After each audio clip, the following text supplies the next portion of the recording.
ございます。新潟の朝です。朝食付きのホテルだったのでバイキングで美味しくいただき、早速出発です。新潟市内は割と都会なので朝の道路は渋滞していました。平野も広いので結構走ってやっと山間部の交通量の少ない道路に来ます。阿賀野川沿いに国道49号を東へ進みます。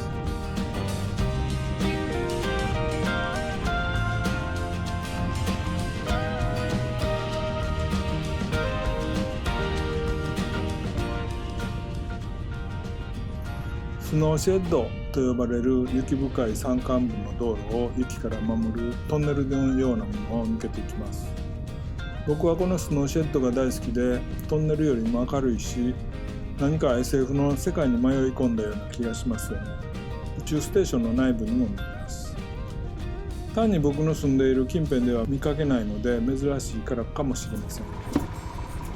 しばらく行くと日本一の巨木の表示があったので寄っています。国道から300メートルとあったのですぐ近くのようです。将軍杉といい、樹齢1400年の天然記念物らしいです。楽しみです。将軍杉です。立派な杉で回廊が設けられていました。中央の幹は昭和36年の第二室戸台風で折れてしまったそうです。第二室戸台風は大阪に大きな被害をもたらしたことは聞いていましたが、上陸してからも勢力が衰えず、このように遠方まで被害をもたらすほど強かったのですね。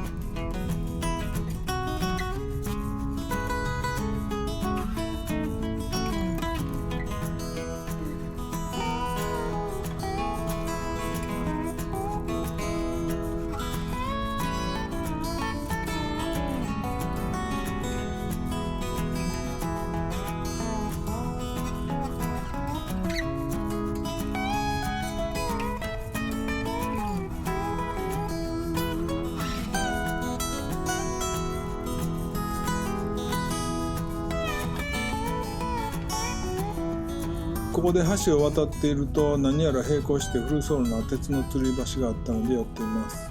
多分この橋ができて古い橋がそのまま残っているのではないでしょうか。道路を降りていってみましょう。車バイクは通行禁止になっていたので歩いて渡ってみます。途中まで気がつかなかったのですが、中央部分は鉄のメッシュのみで下が透けてもいます。急に怖くなって舗装されている橋の方を歩いていきます。3、4階建てぐらいの高さでしょうか。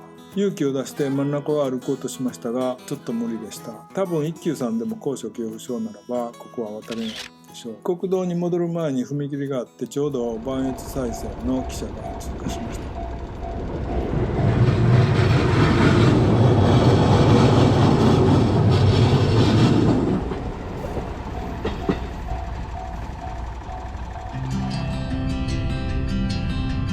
ここからが道が結構変化に飛んでいって面白かったです。鉄の橋、トンネル、スノーシェッド、トンネル、スノーシェッド、トンネル、赤い鉄で作られたスノーシェッドでした。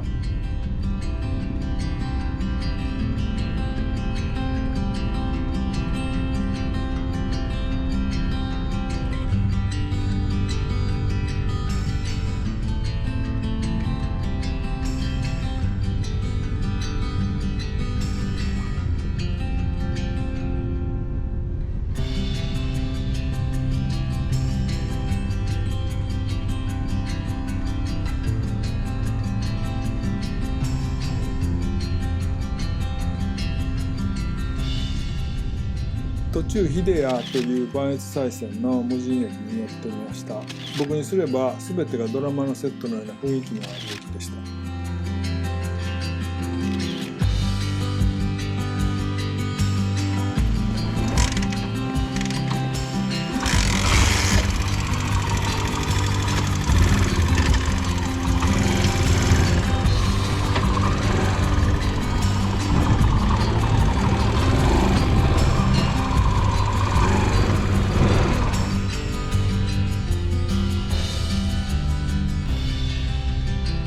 しばらく行くと鉄橋の下をくぐります。まるで鉄道模型のジオラマのような風景でなかなかいいですよね。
交通量も少なかったのでカメラを別アングルに設置して遊んでみました。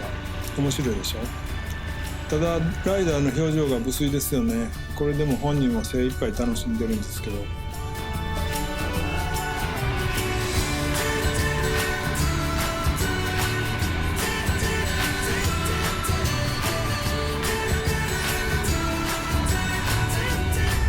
あまりに遅いのでツーリングライダーさんたちがあっという間に上に抜いていきました。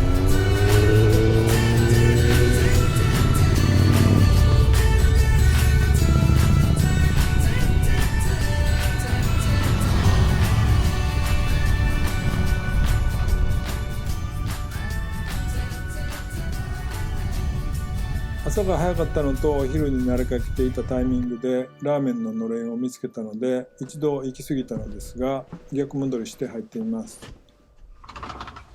お店の中もいい雰囲気です。70歳代ぐらいのご年配のご夫婦がされていました。お客さんは誰もいませんでしたがこの後12時過ぎてどんどん入ってこられました。ラーメンとライスを注文していただきます。麺が太くって不均一で手打ちかもしれませんね。麺自体は美味しかったのですが味付けに関しては最近健康診断で塩分を控えている僕にはちょっとしょっぱく感じました。量も多かったのでお腹いっぱいになり元気になって出発です。つづら折りの道を進んでいきます。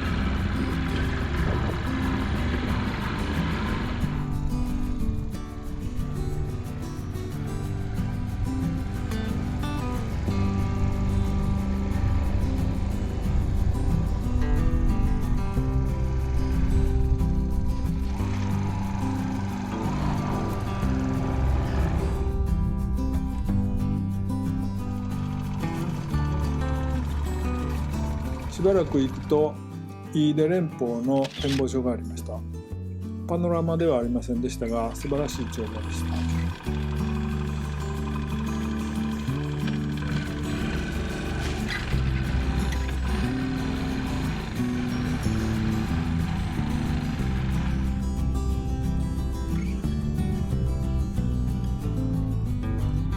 しばらく走ると広々とした平野が広がり喜多方市へ到着です。